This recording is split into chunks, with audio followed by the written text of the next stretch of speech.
नमस्कार, राम राम, सत श्री अकाल, आदाब दोस्तों।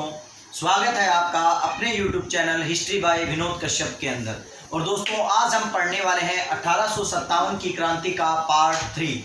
इससे पहले हम 1857 की क्रांति के 2 पार्ट्स पढ़ चुके हैं दोस्तों, जिनमें हमने राजनीतिक कारण, सामाजिक कारण, आर्थिक कारण, सैनिक कारण, यहाँ तक कि हमने छोटे से छोटे कारणों को हमने पढ़ा है। और साथ ही साथ हमने ये भी जाना है कि किस तरह एनफील्ड राइफल का प्रयोग किया गया, ब्राउन बेस राइफल को हटाया गया और उनके कारतूसों के अंदर किस तरह गाय और सूअर की चर्बी का मांस क्या हुआ था, लगा हुआ था।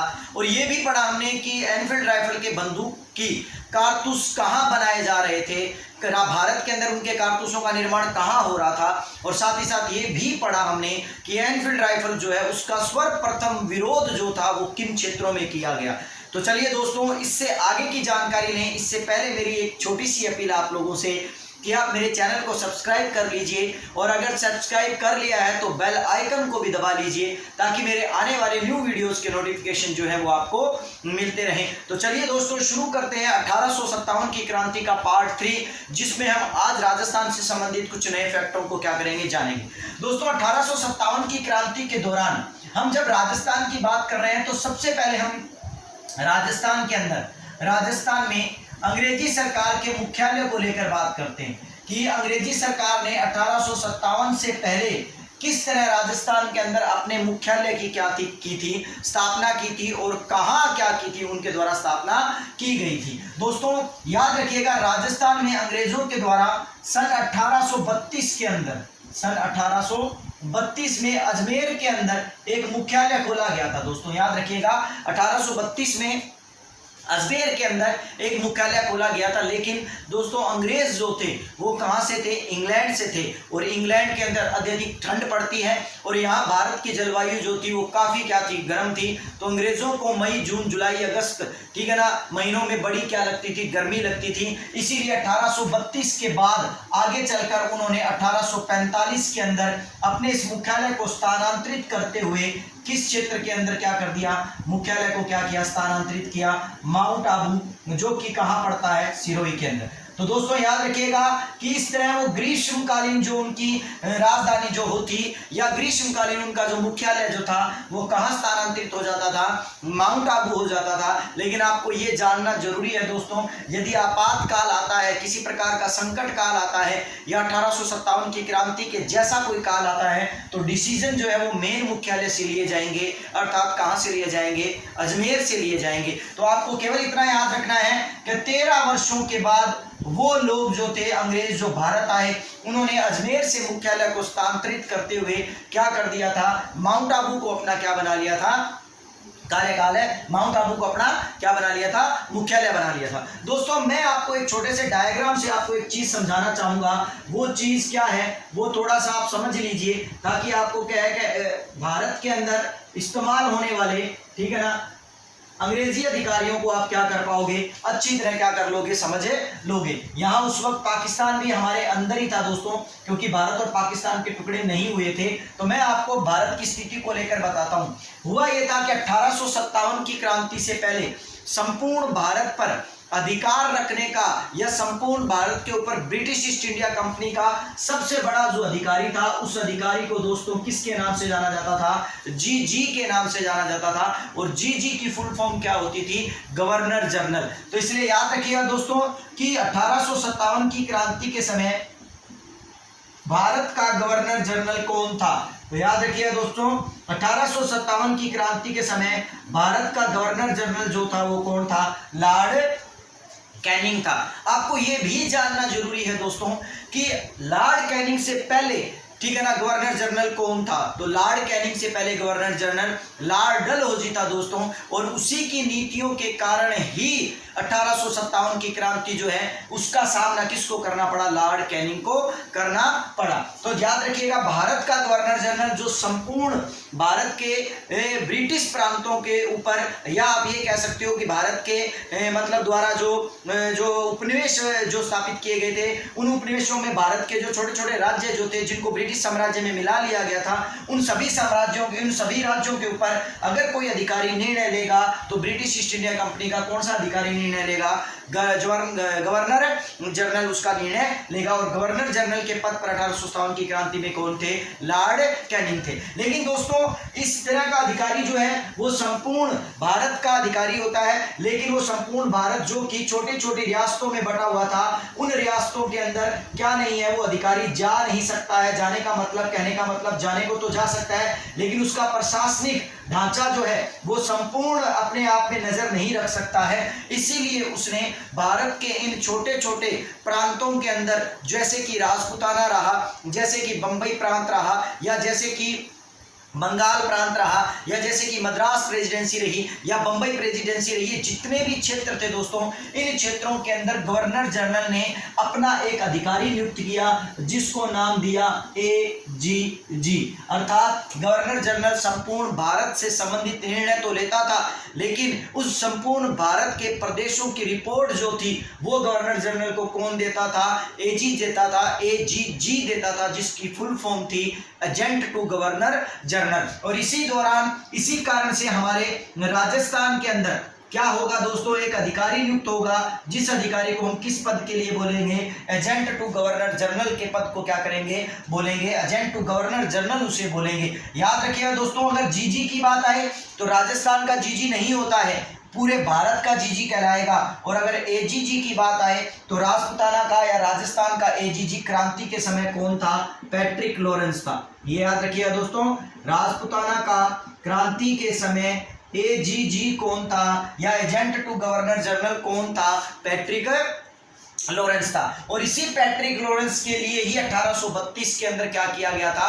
ठीक है ना, 1832 में, अर्थात पैट्रिक लॉरेंस के लिए ही नहीं बल्कि उससे पहले, ठीक है ना, 1832 में किसकी स्थापना कर दी गई थी? मुख्यालय की स्थापना कर दी गई थी। अब आपको समझना क्या है दोस्तों? समझना यह है कि जब 1832 में अजमेर के अंदर, ठीक है ना, राजस्थान के अंदर क्या है, एक मुख्यालय स्थापित किया गया है, तो मुख्यालय स्थापित किया गया है तो पद की शुरुआत तो 1832 में ही कर दी गई थी। किस पद की दोस्तों? AGG पद की। तो इसलिए याद रखिएगा, AGG पद की शुरुआत कब मानी जाती है?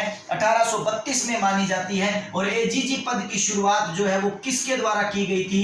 विलियम बेंटिंक के द्वारा की गई थी, या विलियम बेंटिक के द्वारा की गई थी। यहाँ क्या भी आ जाता है दोस्तों, विलियम बेंटिंक के द्वारा क्या की गई थी? 1832 के अंदर AGG पद की शुरुआत की गई थी। और उस वक्त राजस्थान का प्रथम AGG, ये भी याद रखिएगा दोस्तों कि राजस्थान का प्रथम AGG जो था वो कौन था? मिस्टर लोकेट था। तो इसलिए याद रखिए कि AGG पद की शुरुआत 1832 में की गई थी, और राजस्थान का प्रथम AGG जो था वो कौन था? मिस्टर लोकेट था। और इसीलिए AGG पद का जनक जो है वो किसे कहा जाता है? विलियम बेंटिंक को कहा जाता है, क्योंकि इसी ने इस पद की क्या की थी? शुरुआत की थी। तो दोस्तों ये तो थे कुछ ऐसे फैक्ट जो हमारे को आगे काम देने वाले हैं, लेकिन अभी मैं आपको जो फैक्ट बताने वाला हूं उसकी तरफ बड़ा अच्छी तरह से ध्यान दे दीजिए, क्योंकि हमारे दिमाग में एक सवाल आता है कि सर जब राजपूताना का एक AGG होगा और वो AGG पैट्रिक लॉरेंस होगा, तो सर राजपूताना भी तो कई रियासतों के अंदर विभाजित था, जैसे कि जयपुर हुआ, जैसे कि मारवाड़ हुआ, मेवाड़ हुआ, या हम कह सकते हैं हाड़ौती हुआ, अन्य कई ऐसी रियासतें हैं, बूंदी हुआ। तो आप सोच के देखिए इन रियासतों के अंदर क्या AGG संपूर्ण नजर रख पाएगा? नहीं रख पाएगा। इसीलिए AGG ने भी अपनी, ठीक है ना, इन सभी रियासतों पर नजर रखने के लिए अपना एक अधिकारी नियुक्त किया, और इन रियासतों के अंदर अपने उस अधिकारी को AGG ने नाम दिया PA का मतलब दोस्तों यहाँ पर्सनल असिस्टेंट नहीं है, यहाँ पर PA का मतलब है पॉलिटिकल एजेंट, और पॉलिटिकल एजेंट का मतलब होता है राजनीतिक दलाल, अर्थात जो उन रियासतों की राजनीति को क्या करता था? ध्यान देता था। अगर उनसे संबंधित किसी प्रकार की गड़बड़ी होती थी तो उसकी खबर वो किसे देता था? AGG को देता था। जहां AGG का मुख्यालय कहाँ हुआ करता था? अजमेर में, लेकिन ग्रीष्मकालीन में वो कहाँ हो जाता था? माउंट आबू।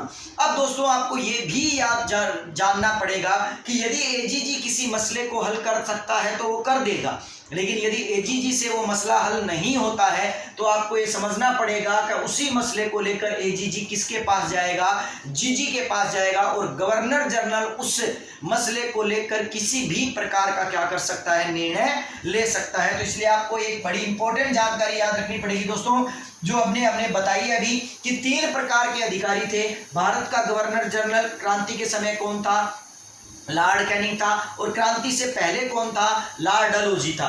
ठीक है ना। हम बात करेंगे राजस्थान का एजीजी कौन था, तो क्रांति के दौरान राजस्थान का एजीजी कौन था, पैट्रिक लॉरेंस था। लेकिन याद रखिएगा कि राजस्थान के अंदर प्रथम जो एजीजी जो था वो कौन था, मिस्टर लोकेट था। और हम बात करेंगे पॉलिटिकल एजेंटों की, तो दोस्तों जहां जिन रियासतों में 1857 का विद्रोह फूटा और उस विद्रोह को दबाने के लिए जिन जिन रियासतों के पॉलिटिकल एजेंटों ने अपना सहयोग दिया, हम उन सब पॉलिटिकल एजेंटों की क्या करेंगे, जानकारी लेंगे। लेकिन उससे पहले अभी कुछ और फैक्ट इंपॉर्टेंट पड़े हैं जो मैं आपको बता देता हूं। वो इंपॉर्टेंट फैक्ट क्या है दोस्तों, कई बार ये क्वेश्चन हमारी कई परीक्षाओं में पूछा गया है कि क्रांति के समय इंग्लैंड का प्रधानमंत्री कौन था। ठीक है ना दोस्तों, क्रांति के समय इंग्लैंड का प्रधानमंत्री कौन था, ये क्वेश्चन जो है वो कई बड़ी परीक्षाओं में पूछा गया है, फर्स्ट ग्रेड जैसी परीक्षाओं में। तो इसलिए बता देता हूं दोस्तों कि क्रांति के समय इंग्लैंड का जो प्रधानमंत्री था वो कौन था, पॉमर्स्टन था दोस्तों, याद रखिएगा। पॉमर्स्टन जो था वो इंग्लैंड का क्या था, क्रांति के दौरान क्या था, मतलब है प्रधानमंत्री था। और जब ब्रिटिश ईस्ट इंडिया कंपनी ने यहाँ हमारे देश पर अधिकार किया तो कहते हैं कि जिस समय क्रांति हुई उस समय कंपनी का मुख्य सेनापति जो था, याद रखिएगा दोस्तों, कंपनी का मुख्य सेनापति जो था वो जो कौन था, जॉर्ज एनिसन था। ठीक है ना दोस्तों, मतलब आप सोचोगे सर ये मुख्य सेनापति का मतलब क्या है दोस्तों, जीजी की जो मुख्य सेना थी, जो संपूर्ण भारत के अंदर जो ब्रिटिश सरकार के अधीन थे या कंपनी के जो अधीन थे, उन कंपनी के अधीन राज्यों पर किसी भी प्रकार की जो सेना रखी गई है, उस सेना से संबंधित अगर कोई निर्णय लेगा तो वो जीजी जरूर लेगा। लेकिन उस सेना की कमांड जीजी ने किसे पकड़ा रखी थी, एक सेनापति को पकड़ा रखी थी, जिस सेनापति का नाम क्या था, जॉर्ज एनिसन था। याद रखिएगा, जॉर्ज एनिसन। तो याद रखिएगा दोस्तों, 1857 के क्रांति के दौरान प्रधान सेनापति कौन था, जॉर्ज एनिसन था, या ये कह सकते हैं कि अंग्रेजों का प्रधान सेनापति कौन था, जॉर्ज एनिसन था। और क्रांति के दौरान ब्रिटेन में प्रधानमंत्री कौन था, पॉमर्स्टन था। तो ये दोनों फैक्ट जो थे दोस्तों, ये बड़े याद रखने वाले जरूरी फैक्ट्स थे जो मैंने आपको बताया। एक और इंपॉर्टेंट बात दोस्तों जो मैं आपको यहाँ बता देता हूँ ताकि हम आगे पढ़े तो ध्यान रखें, पैट्रिक लॉरेंस जो है वो हमारे राजपुताना का एजीजी था।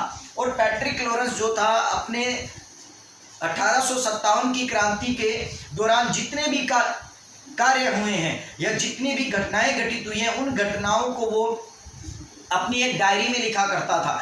और कहते हैं कि इसीलिए पैट्रिक लॉरेंस की वो जो डायरी जो थी, जब उस डायरी की चर्चा हुई और उस डायरी को देखकर बहुत सी बातें हुई, तो कहते हैं कि उसी पैट्रिक लॉरेंस की उस डायरी को क्या कहा जाने लगा, काली डायरी कहा जाने लगा, क्योंकि वो उसमें हर चीज, हर विद्रोह के बारे में, सजा के बारे में या सैनिकों के बारे में या जितनी भी घटनाएं होती थी उनके बारे में लिखा करता था। इसलिए याद रखिएगा कि काली डायरी किसके द्वारा लिखी गई, काली डायरी किसकी डायरी को कहा जाता है, पैट्रिक लॉरेंस के द्वारा लिखी गई डायरी को क्या कहा जाता है, काली डायरी कहा जाता है। तो चलिए दोस्तों, आप इसका स्क्रीनशॉट लेना चाहें तो ले सकते हैं। उसके बाद मैं क्या करता हूं, इसे थोड़ा साफ कर देता हूं, ले लीजिए।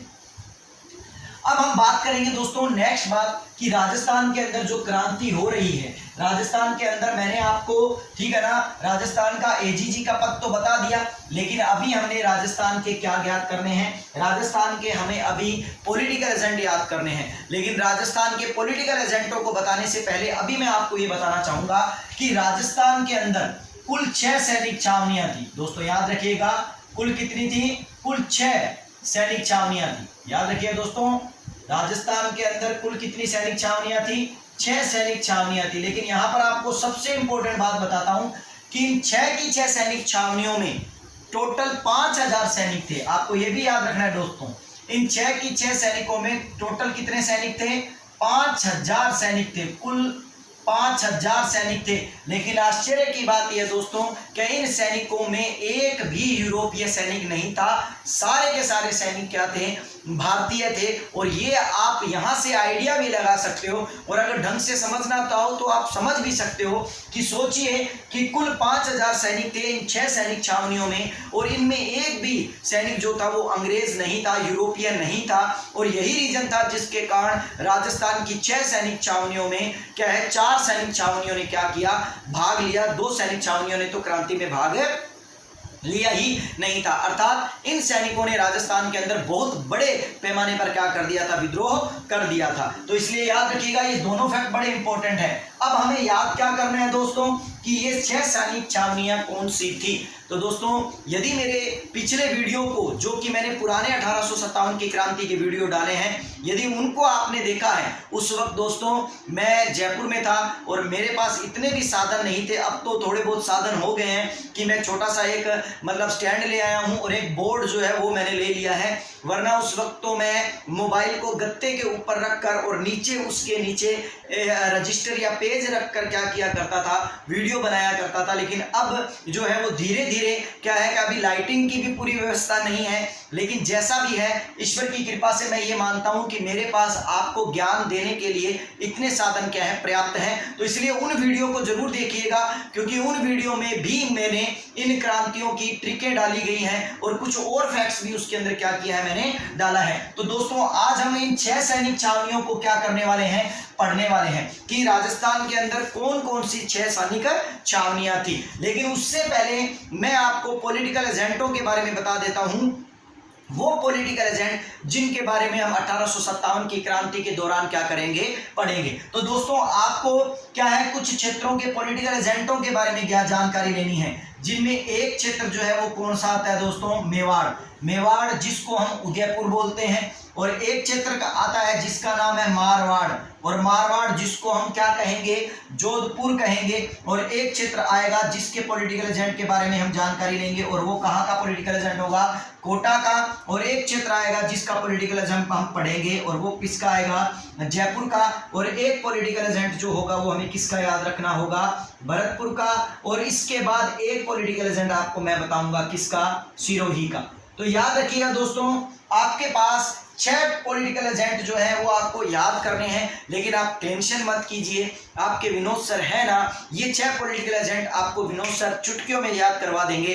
केवल आप इस वीडियो के साथ बने रहिए और इस वीडियो को पूरा देखिए, क्योंकि मैं अभी ऐसे फैक्ट बताने वाला हूं जिन फैक्टों के दौरान आपको ये पता लगेगा कि राजस्थान में सबसे कम उम्र में, ठीक है ना, ऐसा कौन सा क्रांतिकारी था जो कम उम्र के अंदर ही जिसको फांसी दे दी गई, या ऐसा कौन सा क्रांतिकारी था जिसको राजस्थान में सबसे पहले नंबर पर फांसी दी गई। तो इस वीडियो में हम आगे की तरफ इन फैक्टों की तरफ भी क्या करते रहेंगे, चर्चा करते रहेंगे। तो दोस्तों मैं बता रहा था हमें इन सब के पॉलिटिकल एजेंटों के बारे में क्या करनी है, जानकारी लेनी है। तो अब जानकारी लेनी है तो दोस्तों चलिए हम शुरुआत करते हैं, अपने इन ट्रिक के माध्यम से इन क्या करते हैं, पॉलिटिकल एजेंटों को याद कर लेते हैं। दोस्तों हमें याद करना है मेवाड़ का पॉलिटिकल एजेंट, और जैसा कि अभी मैंने आपको बताया कि मेवाड़ को क्या कहा जाता है, उदयपुर कहा जाता है। और दोस्तों उदयपुर क्यों प्रसिद्ध है, आप सभी अच्छी तरह जानते हैं कि उदयपुर झीलों की नगरी के लिए प्रसिद्ध है। और दोस्तों जब झीलों की नगरी की बात आती है या झीलों की बात आती है तो पानी को देखकर केवल हमारे मन में एक ही बात आती है कि काश हम इन झीलों में, इन झरनों में या इन जगह पर क्या कर रहे होते, स्नान कर रहे होते, नहा रहे होते। और नहाने को इंग्लिश में बोलते हैं बाथ। बाथ का मतलब शावर लेना। और आप जानते हो हम क्रांति कर रहे हैं किनके खिलाफ, अंग्रेजों के खिलाफ। तो नहाने को हम इंग्लिश में क्या बोलेंगे, बाथ। बाथ का मतलब शावर लेना। तो याद रखिएगा उदयपुर झीलों की नगरी है और झीलों की नगरी में हम क्या लेंगे, शावर लेंगे। तो इसका मतलब उदयपुर अर्थात मेवाड़ का पॉलिटिकल एजेंट कौन बन जाएगा, मेजर शावर्स। तो याद रखिएगा उदयपुर अर्थात मेवाड़, झीलों की नगरी, पानी। पानी का मतलब हमें नहाना है, हमें शावर लेना है, और आप क्या करोगे, शावर ले लोगे। वैसे तो दोस्तों ये बड़ी हंसी की बात है कि आखिर हम कई बार कई लोगों से पूछते हैं, ठीक है, तो वो लोग ये जरूर बोलते हैं कि हाँ भाई क्या कर रहा है, कि हाँ मैं शावर ले रहा हूँ। ठीक है ना। तो अगर आप शावर ले रहे हो, लेकिन आप जानते हो दोस्तों अपने देसी लोग और हमारा शावर केवल क्या है, एक बाल्टी और एक मग्गा, और उस मग्गे से ही हमें क्या करना है, नहाना है, हमारे लिए वही शावर है। तो इसलिए याद रखिएगा दोस्तों, मेवाड़ जो उदयपुर है, उदयपुर जो झीलों की नगरी है, और झीलों की नगरी में हम क्या लेंगे, शावर लेंगे। तो मेवाड़ का पॉलिटिकल एजेंट क्या बन जाएगा, मेजर शावर बन जाएगा। अब आएगा दोस्तों मारवाड़। मारवाड़ के अंदर पहला वर्ड जो है वो है मार। तो मैं बागड़ी में बोलता हूं दोस्तों कि मार का मतलब क्या, अरे मार दियो रे, तो क्या मार दिया, आप जानते हो मारवाड़ का मतलब है क्या, जोधपुर। और जोधपुर, जैसलमेर, बीकानेर, ठीक है ना, इन क्षेत्रों में दोस्तों बहुत अधिक गर्म हवाएं चलती हैं, और इसीलिए क्या हो जाता है, आदमी को मार दिया जाता है या आदमी मर जाता है। तो मारने का मतलब गर्म हवाएं, और गर्म हवाएं जब चलती है तो लू लग जाती है, और लू लगने पर क्या हो जाते हैं, दस्त लग जाते हैं, और दस्त इंसान को क्या कर देते हैं, मार देते हैं। तो याद रखना, मारवाड़ मतलब जोधपुर। जोधपुर का मतलब जहां पर क्या बहुत अधिक गर्म हवाएं चलती है, और गर्म हवाएं हमारे शरीर को लू लगा देती हैं, और लू लगने से क्या हो जाते हैं, दस्त लग जाते हैं। और दस्त को इंग्लिश में बोलते हैं, क्योंकि हम क्रांति कर रहे हैं अंग्रेजों के खिलाफ, तो दस्त को इंग्लिश में बोलते हैं मोशन। तो आपको यहां पर याद रखना पड़ेगा, कह रहा है मार दियो रे, क्या किन्होंने मार दिया, क्या दस्त ने मार दिया। दस्त का मतलब किसने मार दिया, मोशन ने मार दिया।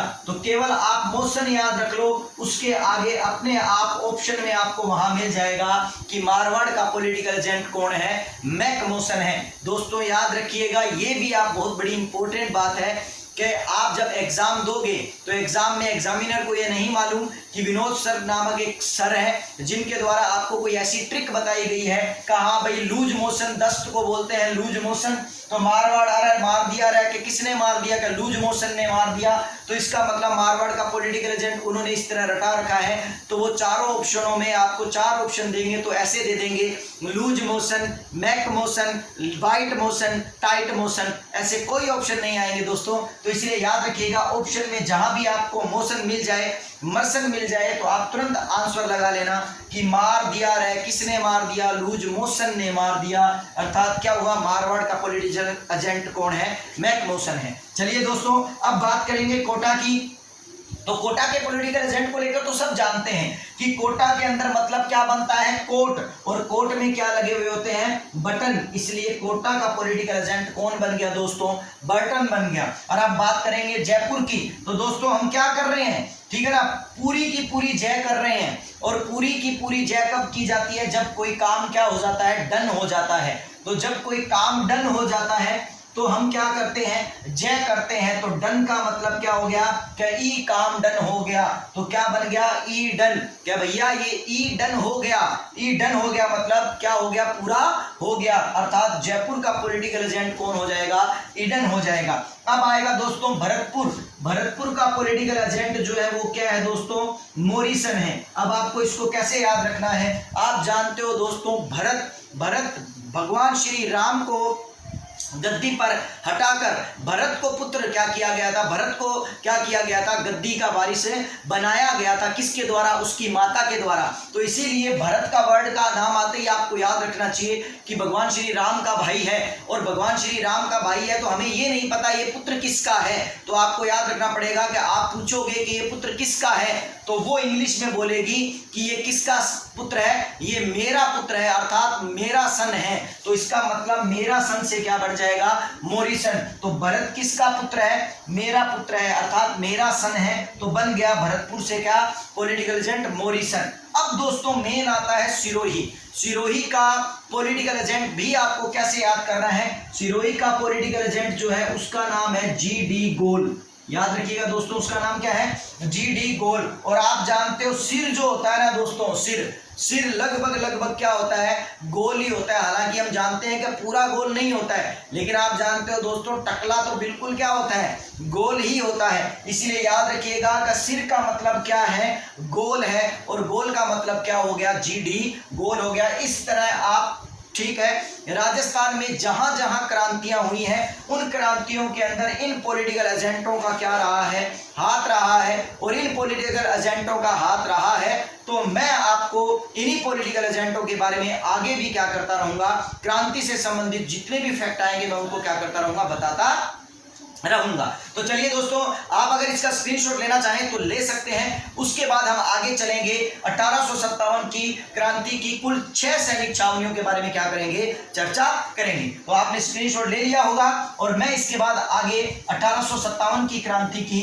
6 सैनिक छावनियों को आपको क्या करता हूं, समझा देता हूं। दोस्तों, मैंने पुराने वीडियो में भी 1857 की 6 सैनिक छावनियों को समझाने के लिए एक ट्रिक का इस्तेमाल किया था।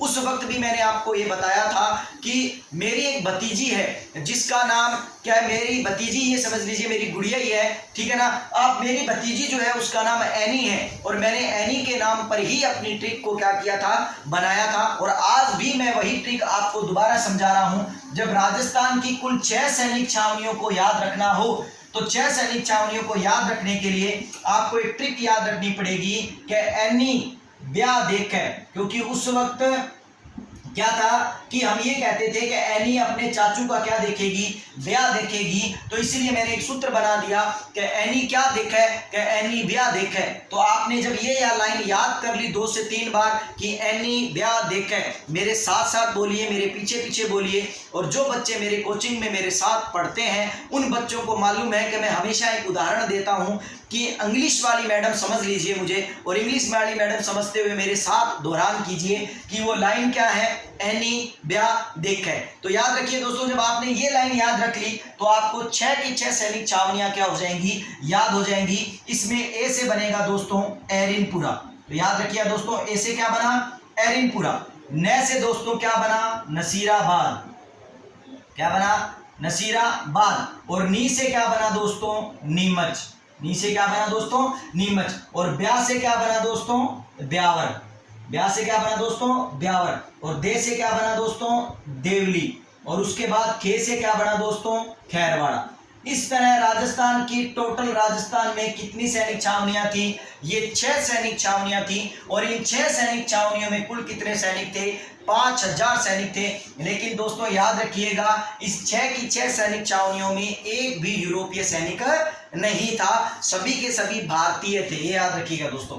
अब हम बात करेंगे इन सैनिक छावनियों के बारे में। तो आपको थोड़ा ये भी पता होना चाहिए कि एरिनपुरा नामक छावनी जो है वो राजस्थान के किस जिले में पड़ती है, पाली में पड़ती है। अगर हम बात करें कि नसीराबाद जो है वो राजस्थान में कहाँ है, तो आप बात करोगे नसीराबाद कहाँ है, अजमेर में है। और अगर बात करें कि नीमच कहाँ है, तो आपको याद रखना पड़ेगा नीमच कहाँ है, एमपी में है। और अगर बात करें कि ब्यावर कहाँ है, तो आपको याद रखना पड़ेगा कि ब्यावर कहाँ है, अजमेर के अंदर है। और देवली की बात करें तो देवली राजस्थान के किस जिले के अंदर है, टोंक के अंदर है। और खेरवाड़ा की बात करें तो ये राजस्थान के किस जिले के अंदर है, उदयपुर जिले के अंदर है। इस तरह आपको 6 सैनिक छावनियां जो जिस जिले में पड़ती है वो आपको याद करनी है। और केवल एक ट्रिक से आप उसे याद कर लोगे, और वो ट्रिक क्या है, एनी ब्याह देखे। अब दोस्तों आपने इस ट्रिक के माध्यम से इन 6 सैनिक छावनियों के बारे में जानकारी ले ली। लेकिन दोस्तों यहाँ मैं अभी सैनिक छावनियों के बारे में बताते हुए अभी बहुत से ऐसे फैक्ट हैं जिनको मैं यहाँ सैनिक छावनियों के अंतर्गत आपको क्या करूंगा, बताऊंगा। तो यहाँ पर मैं कुछ फैक्ट ऐसे आपको यहीं पर बता देता हूँ ताकि जब हम वापिस इन क्रांतियों को करें, इन सैनिक छावनियों की क्रांतियों को करें, तो उस दौरान भी उन फैक्टों को आप दोबारा याद रखो। और बार बार जब ये फैक्ट हमारे सामने आएंगे, हमारे बार बार हम इसको सुनेंगे, बार बार हम इसको पढ़ेंगे, तो ये हमें याद हो जाएंगे। तो चलिए दोस्तों, जो मैं बता रहा हूं, सबसे पहले आपको एक फैक्ट याद रखना है कि राजस्थान की कुल 6 सैनिक छावनियों में केवल 4 सैनिक छावनियों ने ही क्रांति में भाग लिया था। ये याद रखिएगा दोस्तों, राजस्थान की कुल 6 सैनिक छावनियों में केवल 4 सैनिक छावनियों ने भाग लिया था, जिसमें भाग किसने नहीं लिया, ब्यावर ने और खैरवाड़ा ने। तो इसलिए याद रखिएगा दोस्तों, ब्यावर और खैरवाड़ा ऐसी रियासतें थी जिनके द्वारा क्या नहीं किया था, ऐसी सैनिक छावनियां थी जिनके द्वारा क्या नहीं किया गया था, क्रांति में भाग नहीं लिया गया था। चलिए दोस्तों आगे बात करते हैं। यहां पर दोस्तों आपको ये चीजें दिखाई दे रही हैं। अब जब आपको 6 की 6 सैनिक छावनियां दिखाई दे रही हैं, तो यहां पर आपको ध्यान से देखने पर यह पता लगेगा कि यहाँ 2 क्वेश्चन बनते हैं। वो 2 क्वेश्चन क्या हैं? वो 2 क्वेश्चन ये हैं कि अगर आपके पास ये क्वेश्चन पूछ लिया जाए कि राजस्थान के अंदर ऐसा कौन सा स्थान था जहां पर सर्वाधिक सैनिक छावनियां थी, तो आप क्या बोलोगे दोस्तों, अजमेर। याद रखिएगा, अजमेर के अंदर राजस्थान के अंदर, ठीक है ना, अंग्रेजों के द्वारा 2 सैनिक छावनियां स्थापित की गई थी, एक ब्यावर में और एक नसीराबाद में। इसका रीजन भी आप जान गए होंगे दोस्तों, क्योंकि मैंने शुरू में ही कहा था कि अंग्रेजों के द्वारा 1832 में अपना एक क्या किया गया था, मुख्यालय बनाया गया था। वो मुख्यालय जो था वो कहाँ बनाया गया था, अजमेर में। इसका मतलब अंग्रेजों का सबसे मुख्य क्षेत्र क्या है, अजमेर है, जहां उनका रुपया पैसा, उनका गोला बारूद और उनकी हर चीजें वहीं रहेंगी। और उसी को बचाने के लिए, उसी को अन्य राजाओं के विद्रोह से बचाने के लिए क्या किया गया था, सिक्योर किया गया था, सुरक्षित किया गया था। चलिए दोस्तों, दूसरा क्वेश्चन क्या बनता है, इसी प्रकार जब आप इनको देख रहे हो तो दूसरे क्वेश्चन के आधार पर देखोगे कि पाली राजस्थान में पड़ता है, अजमेर राजस्थान में पड़ता है, अजमेर राजस्थान में पड़ता है, देवली टोंक में पड़ती है, उदयपुर जो है वो कहाँ है, राजस्थान के अंदर पड़ता है, ये टोंक राजस्थान में पड़ता है। लेकिन दोस्तों ये चीज देखिए कि नीमच छावनी जो है ये राजस्थान के अंदर नहीं है, बल्कि ये कहाँ है, एमपी में है। तो आप समझ गए होंगे दोस्तों कि मैं आपको कौन से प्रश्न को बताना चाह रहा हूं, कि क्वेश्चन आएगा कि बताइए राजस्थान की एकमात्र सैनिक छावनी जो क्या है, राजस्थान के बाहर है, तो आप उसे क्या बोलोगे, वो कौन सी सैनिक छावनी है, नीमच। और नीमच कहाँ पड़ती है, एमपी के अंदर पड़ती है, मध्य प्रदेश के अंदर पड़ती है। तो आशा करता हूं दोस्तों आपको इस छोटी सी ट्रिक से 6 की 6 सैनिक छावनियां याद हो गई होंगी। अब मैं दोस्तों इन 6 की 6 सैनिक छावनियों में कुछ थोड़े थोड़े अजीब बातें हैं जिनके बारे में मैं आपको बता देता हूं। चलिए दोस्तों, हमारे नंबर पर सबसे पहले एरिनपुरा लिखा हुआ है, तो चलिए मैं आपको एरिनपुरा के बारे में ही बता देता हूं। दोस्तों याद रखिएगा, एरिनपुरा छावनी सबसे इंपॉर्टेंट क्यों है, एरिनपुरा छावनी सबसे इंपॉर्टेंट इसलिए है दोस्तों क्योंकि एरिनपुरा एकमात्र छावनी ऐसी थी जिसका विद्रोह सबसे लंबा चला है। यहां भी मैं आपको बता दूं दोस्तों, आपको रट्टा मारने की जरूरत नहीं है। आप किसी भी सैनिक छावनी का नाम पढ़ोगे तो उसके नाम के अंत में पूरा नहीं लिखा हुआ होगा, ठीक है ना, केवल किसके अंत में है, एरिनपुरा के अंत में है पूरा। और जब पूरा विद्रोह चलेगा तो आप समझदार हो, क्या चलेगा, लंबा चलेगा। तो यहां रट्टा मारने की बिल्कुल जरूरत नहीं है, आप केवल वीडियो को देखते जाएं और 1 से 2 बार इन वीडियो को सुन लें, आपको लिखने की भी जरूरत नहीं पड़ेगी, आपको तुरंत याद हो जाएगा। तो याद रखिएगा दोस्तों, एरिनपुरा में क्या लिखा हुआ है, पूरा, और पूरा लिखा हुआ है तो आप समझ जाएंगे कि ये जो क्रांति है ये क्या की गई थी, संपूर्ण हुई थी, बड़ी पैमाने पर हुई थी और ज्यादा लंबे समय तक चली थी। चलिए हम बात कर रहे हैं एरिनपुरा के बारे में। तो एरिनपुरा के दूसरे फैक्ट बता देता हूं दोस्तों, एरिनपुरा ही सैनिक वह छावनी थी जिसके सैनिकों ने चलो दिल्ली मारो फिरंगी का क्या दिया था, नारा दिया था। दोस्तों ये भी याद रखिएगा कि कल मैंने मेरे पिछले वीडियो के अंदर, जो मैंने पहला वीडियो डाला है उस पहले वीडियो के अंदर और दूसरे वीडियो में आपको ये बात भी बताई थी मैंने कि मंगल पांडे के द्वारा भी नारा दिया गया था। और अगर उस नारे को आपको जानना है कि मंगल पांडे ने क्या नारा दिया, तो दोस्तों मेरे पीछे के वीडियो को देखना न भूलें और देखकर आप उन नारों को क्या कर सकते हैं, पढ़ सकते हैं, मैं यहाँ नहीं बताने वाला। ठीक है दोस्तों, हम बात करेंगे एरिनपुरा। तो एरिनपुरा की सैनिक छावनी ने क्या नारा दिया, चलो दिल्ली मारो फिरंगी का नारा दिया। तो 2 फैक्ट बड़े इंपॉर्टेंट जो मैंने दोनों के दोनों बताए कि एरिनपुरा छावनी का विद्रोह सबसे लंबा विद्रोह चला। दूसरी बात, एरिनपुरा छावनी ने के सैनिकों ने ही क्या नारा दिया, चलो दिल्ली मारो फिरंगी का क्या दिया, नारा दिया। चलिए नेक्स्ट बात करेंगे नसीराबाद की। दोस्तों यहाँ नसीराबाद को लेकर आप सबसे इंपॉर्टेंट ये याद रखना कि नसीराबाद की छावनी जो है वो क्या थी, सबसे पुरानी सैनिक छावनी थी, ठीक है ना, क्या थी, सबसे पुरानी सैनिक छावनी थी जिसका निर्माण सन 1832 के अंदर किया गया था, ठीक है ना, जिसका निर्माण जो है नसीराबाद की छावनी का, दोस्तों टाइम भी देख लेता हूं मैं साथ साथ में, जिसका निर्माण जो है 1832 में नहीं दोस्तों, जिसका निर्माण 1818 के अंदर किया गया था। याद रखिएगा, जून 1818 में, 1832 में कार्यालय बना था। तो इसलिए याद रखिएगा दोस्तों, सबसे पुरानी सैनिक छावनी जो है वो क्या थी, सबसे पुरानी सैनिक छावनी जो थी वो नसीराबाद थी। और 1818 के अंदर इसका क्या किया गया था, 25 जून 1818 को क्या किया गया था, इसका निर्माण किया गया था। एक फैक्ट तो ये रहेगा। दूसरी बात दोस्तों, नसीराबाद की छावनी का दूसरा फैक्ट आपको बता दूं कि नसीराबाद ऐसी सैनिक छावनी थी जिस सैनिक छावनी को एक लोक देवता जो थे उनका नाम था डूंगजी। याद रखना है दोस्तों, यहाँ जवाहर जी की बात नहीं कर रहा मैं, यहाँ केवल डूंगजी की बात कर रहा हूं मैं। हालांकि डूंगजी और जवाहर जी दोनों साथ रहते थे, लेकिन आपको यह जानना पड़ेगा कि नसीराबाद सैनिक छावनी को लूटने वाला लोक देवता कौन था, तो केवल डूंगजी थे, जवाहर जी नहीं थे। इसलिए इंपॉर्टेंट बात यह है कि ऐसी छावनी या ऐसी सैनिक छावनी जिसको किसी लोक देवता के द्वारा लूटा गया, वो सैनिक छावनी कौन सी थी? नसीराबाद थी। और उस लोक देवता का नाम क्या था? डूंगजी। तो डूंगजी के द्वारा नसीराबाद सैनिक छावनी को क्या किया गया था? लूटा गया था। दूसरी इंपॉर्टेंट बात आपके पास भी आ गई। अब हम बात करेंगे नसीराबाद की तीसरी इंपॉर्टेंट बात की।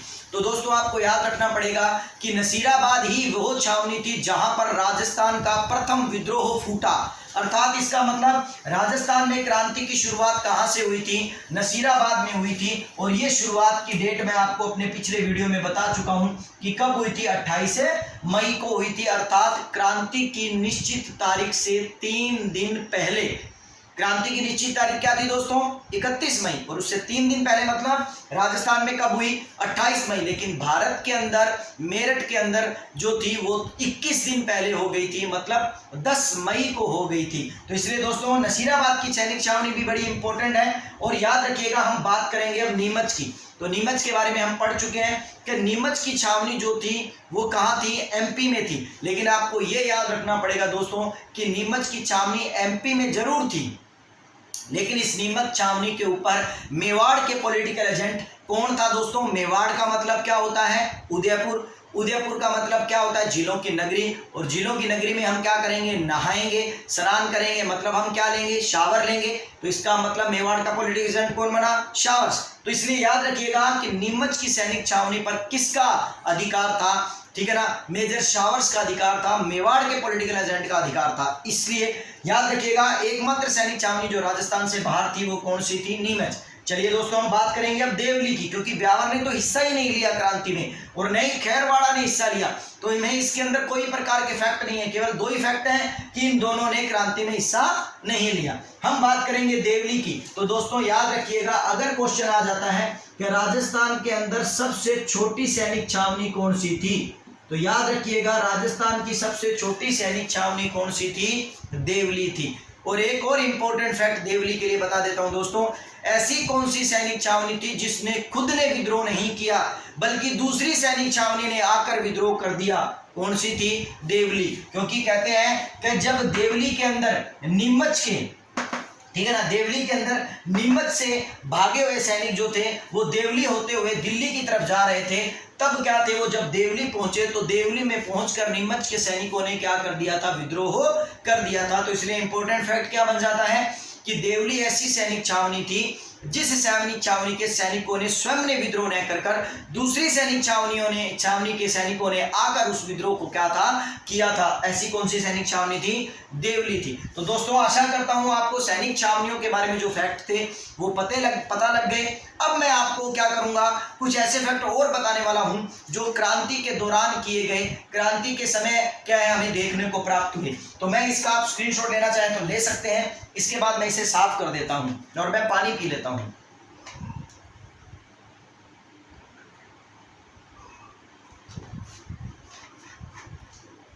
चलिए दोस्तों, अब ये 6 सैनिक छावनियां हमने याद कर ली और 6 सैनिक छावनियां हमने याद कर ली, तो उसके बाद जो हमारे पास इंपॉर्टेंट फैक्ट आते हैं वो क्या है? आपको थोड़ा सा एक चीज और समझनी पड़ेगी दोस्तों। अगर मैं आपसे ये कह दूं, मैंने आपको भी कहा था कि राजपुताने का एजीजी कौन था, तो आप बोलते हो सर राजपुताने का एजीजी कौन था? पैट्रिक लॉरेंस था। तो कई बच्चों के समझ में आ रहा होगा कि सर आपने ये तो बता दिया हमें कि जो गवर्नर जनरल जो था, ठीक है ना, वो कैनिंग था, लेकिन क्रांति से पहले गवर्नर जनरल जो था वो कौन था? ठीक है ना, लॉर्ड डलहौजी था। लेकिन सर आपने ये नहीं बताया कि राजस्थान का क्रांति के समय एजीजी पैट्रिक लॉरेंस था, लेकिन पैट्रिक लॉरेंस से पहले कौन था? तो चलिए दोस्तों मैं आपको उसके बारे में भी बता देता हूं। याद रखिएगा 1857 की क्रांति से पहले पैट्रिक लॉरेंस के स्थान पर राजस्थान का एजीजी जो था उसका नाम था हेनरी लॉरेंस, जो पैट्रिक लॉरेंस का भाई था दोस्तों, ये याद रखिएगा। ठीक है ना, ये पैट्रिक लॉरेंस का क्या था? भाई था। और कहते हैं हेनरी लॉरेंस राजपुताने का एजीजी था, लेकिन बाद में जब ये विद्रोह फूटा तो इस हेनरी लॉरेंस को राजपुताना से बुला लिया गया और राजपुताना से बुलाकर उसे कहां का पॉलिटिकल एजेंट कहां का एजीजी बना दिया गया या कहां नियुक्त कर दिया गया? अवध भेज दिया गया और अवध के अंदर नियुक्त कर दिया गया। तो इसलिए आपको इंपॉर्टेंट जानकारी ये रखनी है कि पैट्रिक लॉरेंस से पहले राजपुताने का एजीजी कौन था, हेनरी लॉरेंस था, और राजस्थान का प्रथम एजीजी कौन था, मिस्टर लोकेट था। ठीक है दोस्तों, जिसको पैट्रिक लॉरेंस जो कि हेनरी लॉरेंस का भाई था, या हेनरी लॉरेंस जो कि पैट्रिक लॉरेंस का क्या था, भाई था। अब हम बात कर रहे हैं क्रांति से संबंधित कुछ बातों की, तो चलिए क्रांति के संबंधित बात करते हैं। दोस्तों जैसा कि मैंने आपको बताया था कि भारत में क्रांति के दौरान, भारत में 1857 की क्रांति में, 1857 की क्रांति में, ठीक है ना, क्रांति के समय, भारत में 1857 की क्रांति के समय सर्वप्रथम फांसी किसे दी गई, ठीक है ना। तो मैं भारत की बात कर रहा हूं, तो दोस्तों मैंने आपको अपने सेकंड वीडियो में इस बात के बारे में बताया था कि सर्वप्रथम फांसी किसे दी गई थी, मंगल पांडे को दी गई थी। तो यहां बड़ा इंपॉर्टेंट क्वेश्चन आता है कि बताइए भारत में 1857 की क्रांति के दौरान, ठीक है ना, सर्वप्रथम किस व्यक्ति को फांसी दी गई थी, तो आप किसे फांसी दी गई थी, मंगल पांडे को दी गई थी। और ये बात भी मैंने आपको अच्छी तरह बताई थी दोस्तों कि मंगल पांडे को कब फांसी दी गई, मेरे जन्मदिन के एक दिन पहले, अर्थात जब मंगल पांडे मरा तो अगले दिन मेरा जन्म हुआ, अर्थात 8 अप्रैल को मंगल पांडे को फांसी दी गई और 9 अप्रैल को दोस्तों मेरा क्या आता है, जन्मदिन आता है। तो यहाँ पर याद रखने की छोटी सी ट्रिक थी जो मैं पिछले के वीडियो में भी आपको क्या कर चुका हूँ, बता चुका हूँ। अब बात करेंगे दोस्तों, ये तो भारत का है 1857 की क्रांति का प्रथम फांसी प्राप्त करने वाला व्यक्ति। लेकिन अगर मैं यहाँ भारत में लिखकर यहाँ पर यह जानना चाहूं कि राजस्थान में वो कौन सा व्यक्ति था जो प्रथम क्या था, फांसी पर चढ़ा था, तो दोस्तों याद रखिएगा राजस्थान के अंदर प्रथम वो व्यक्ति था जो फांसी पर चढ़ाया गया, उसका नाम था अमरचंद भाटिया। क्या नाम था दोस्तों, अमरचंद भाटिया। ठीक है दोस्तों, तो याद रखिएगा अमरचंद भाटिया जो थे वो राजस्थान के पहले ऐसे व्यक्ति थे जिनको क्रांति के दौरान फांसी पर चढ़ाया गया था। तो राजस्थान में फांसी पर चढ़ने वाले पहले व्यक्ति कौन थे, अमरचंद भाटिया। इसीलिए दोस्तों आपको यहाँ पर इनका एक नाम, इनके 2 उपनाम याद रखने हैं दोस्तों। मैं वो दोनों उपनाम आपको यहाँ पर लिखकर बता देता हूँ। वो दोनों उपनाम क्या है, नंबर 1 तो आप समझ गए होंगे, नहीं समझे तो मैं समझा देता हूँ कि जब अमरचंद भाटिया राजस्थान में पहले नंबर पर फांसी पर चढ़ा है और भारत में पहले नंबर पर कौन चढ़ा है, मंगल पांडे चढ़ा है, इसीलिए याद रखना अमरचंद भाटिया को राजस्थान का मंगल पांडे कहा गया। याद रखिए दोस्तों, क्या कहा गया, राजस्थान का मंगल पांडे। क्यों, क्योंकि ये राजस्थान में पहले नंबर पर चढ़ा और वो भारत में पहले नंबर पर चढ़ा था, तो राजस्थान का मंगल पांडे कौन बन गया, ये बन गया। और आपको यहाँ पर यह भी याद रखना चाहिए कि भारत का मतलब हमारा भारत में ही पहले नंबर पर ये था और राजस्थान में पहले नंबर पर ये था। अब रहा बात अमरचंद भाटिया के दूसरे नाम की, तो दोस्तों याद रखिएगा अगर क्वेश्चन ये आ जाए कि क्रांति के समय, ठीक है ना, राजस्थान का भामाशाह किसे कहा जाता है, तो याद रखिएगा राजस्थान में क्रांति के समय का भामाशाह किसे कहा गया है, अमरचंद भाटिया को कहा गया है। तो क्रांति के समय राजस्थान का भामाशाह या क्रांति के दौरान राजस्थान का भामाशाह किसे कहा जाता है, अमरचंद भाटिया को कहा जाता है। अब आप कहोगे सर हमें ये बात तो समझ में आ गई कि ये राजस्थान का मंगल पांडे है, क्यों है, क्योंकि सबसे पहले भारत में मंगल पांडे को फांसी दी गई, लेकिन सर इसे क्रांति का भामाशाह क्यों कहा गया।